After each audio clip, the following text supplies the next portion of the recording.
ରାମ ନାରାୟଣ ରାମ। ସେମାନଙ୍କ ପାଇଁ ତୁମେ କେବେ ଖେଳିବ?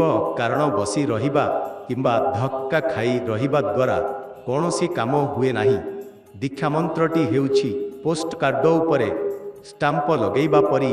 ଷ୍ଟାମ୍ପ ଥିଲେ ଇଞ୍ଜିନ୍ ସହିତ ଡିବାର ସଂଯୋଗ ହୁଏ। ରାସ୍ତାରେ ନାମ ଦେବାର ଉଦ୍ଦେଶ୍ୟ ହେଉଛି ସେମାନଙ୍କୁ 1 କୋଟି 1 ସଂଖ୍ୟା ପର୍ଯ୍ୟନ୍ତ ପହଞ୍ଚାଇବା। ଚକା ଘୁଞ୍ଚାଇବା ପରି ଜପ କରିଚାଲ। ବୁଝିଲେ କି ନା ବୁଝିଲେ? ତାର କୌଣସି ଫରକ ନାହିଁ ସିଦ୍ଧି ମିଳିବ କି ମୁକ୍ତି ମିଳିବ କି ନାହିଁ, ଏହା ନେଇ ଚିନ୍ତା କରିବା ଦରକାର ନାହିଁ। ଶେଷରେ ତୁମେ ଦେଖିବେ ସମସ୍ତେ ସମାନ ଗତିରେ ଇଞ୍ଜିନ୍ ସହ ଆଗକୁ ବଢ଼ୁଛନ୍ତି। ଏହି ବ୍ୟବସ୍ଥା ସମସ୍ତଙ୍କ ପାଇଁ ନୁହେଁ, ଏହା ସେମାନଙ୍କ ପାଇଁ ଯେଉଁମାନେ ଜନ୍ମ ସହିତ ସମସ୍ତ ଶକ୍ତି ନେଇ ଜନ୍ମ ଗ୍ରହଣ କରନ୍ତି। ସେଠାରେ ସେମାନେ କାମ କରିବେ।